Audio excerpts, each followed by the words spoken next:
Morjesta ja tervetuloa meidän ensimmäisen videopodcastin pariin. Mä oon tosiaan Pirttilä Olli. Ja mä oon Jussila Jari. Ja tässä sometutkijalle.fi-blogissa niin me suurimman osan näistä pätkistä niin pyritään tekemään tällaisessa videoblogin muodossa, jossa me keskustellaan Jarin kanssa tästä sosiaalisen median aihepiiristä ja miten sosiaalista mediaa ja tämmöisiä yhteisöllisiä työkaluja voidaan hyödyntää tieteellisessä tutkimuksessa ja ensisijaisesti tieteellisestä tutkimuksesta viestinnässä ja sen tutkimuksen vaikuttavuuden ja tämmöisen näkyvyyden parantamisessa.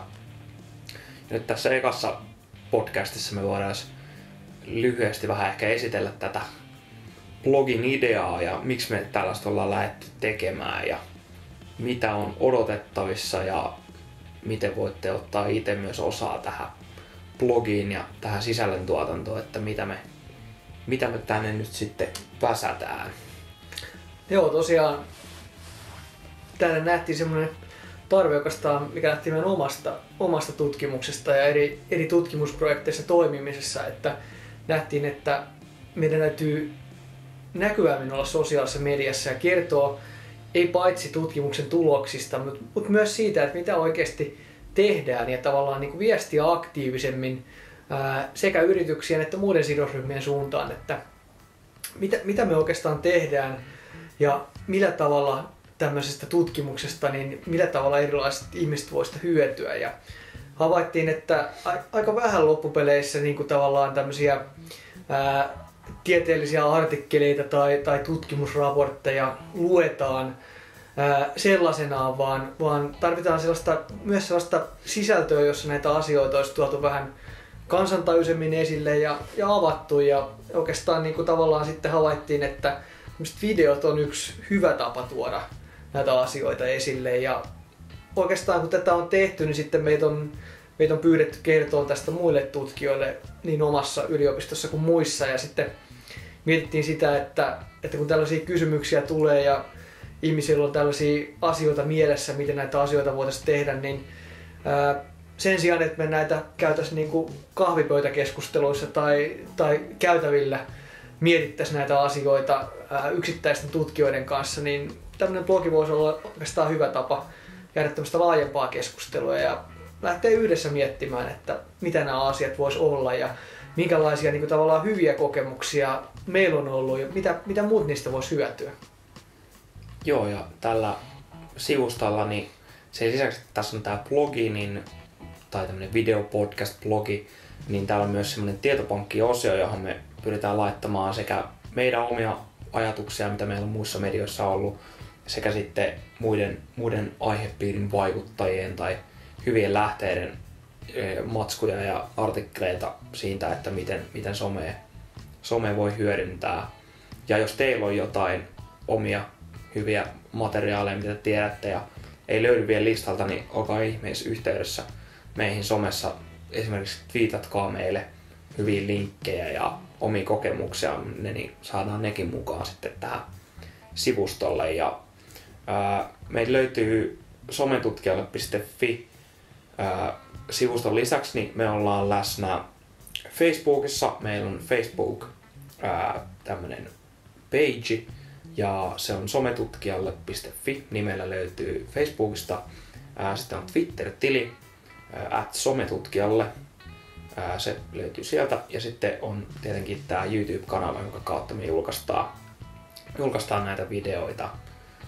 Ja siinäpä se oikeastaan onkin. Meillä on ideana se, että säännöllisesti tuotetaan näitä podcasteja sekä sitten mahdollisesti muuta sisältöä.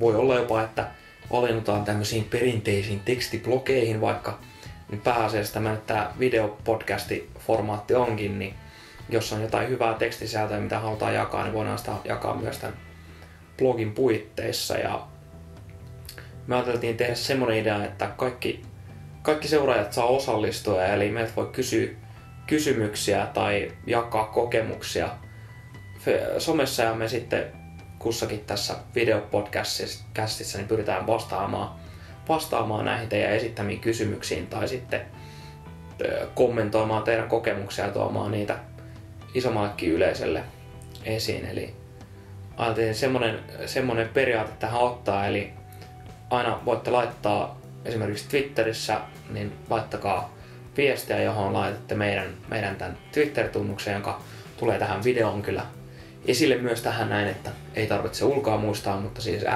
@sometutkijalle ja sitten aihetunnisteeksi #somekysymys, eli @sometutkijalle #somekysymys ja teidän kysymys liittyen tähän aihepiiriin, niin valikoidaan sieltä hyvät kysymykset tai hyvät kommentit ja pyritään vastaamaan näissä podcasteissa. Sama myöskin Facebook-ryhmässä voi esittää kysymyksiä, eli sinne Facebookin seinälle laitatte oman kysymyksen, niin vastataan sitten podcasteissa. Voidaan myöskin vastata myös Twitterissä ja keskustella asiasta jo siellä, mutta voidaan sitten ottaa esiin myös näissä itse videoissa.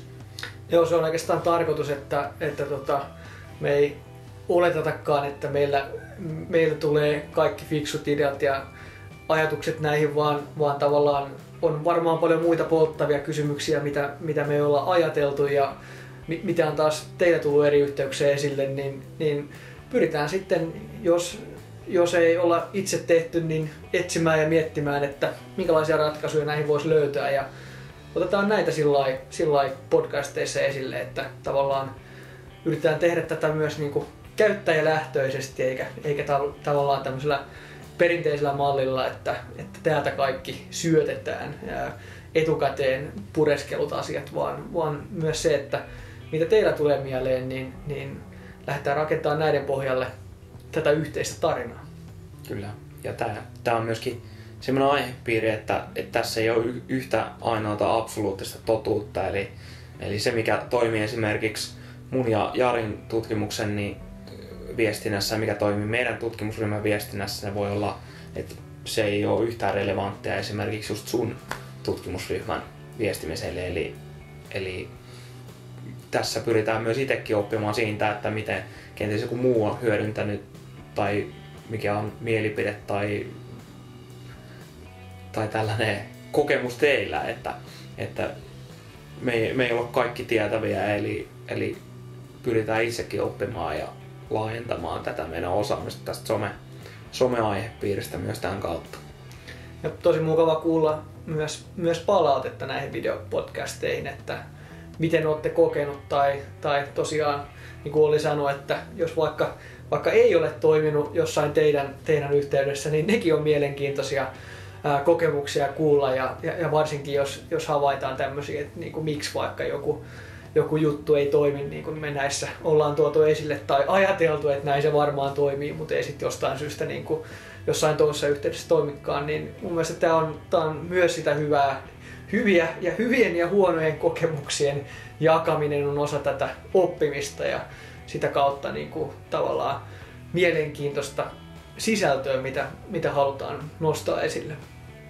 Joo, ja vaikka me ollaan näitä videoita tehtykin hyödynnetty meidän tutkimuksen viestimisessä ja meidän tutkimusryhmän brändin viestimisessä, niin tämä itse tällainen videopodcasti, niin formaatti on meillekin vielä aika tuttu, tai siis tuntematon, että tässä ollaan ensimmäistä kertaa itsekin ratissa niin kuin just tämän tyyppisen niin kuin systeemin pyörittämisessä, eli niin kuin palaute myöskin ja ehdotukset siitä, että mikä olisi hyvää sisältöä ja miten kannattaisi tehdä ja onko kuvausvalot liian kirkkaat ja onko ärsyttäviä manereita tai muita, niin nekin on ihan tervetulleita. Eli pyritään tätä kehittämään tästä yhä parempaan suuntaan ja saamaan yhteisö toimimaan. Niin. Kyllä. Tekemällä opitaan. Kyllä. Mut joo, kiitoksia vaan katsojille ja tervetuloa mukaan ja laittakaa kysymyksiä tulemaan somessa, niin pyritään niihin vastaamaan, pyritään tuottamaan toivottavasti mielenkiintoista sisältöä säännöllisesti tänne sivustolle. Kiitoksia.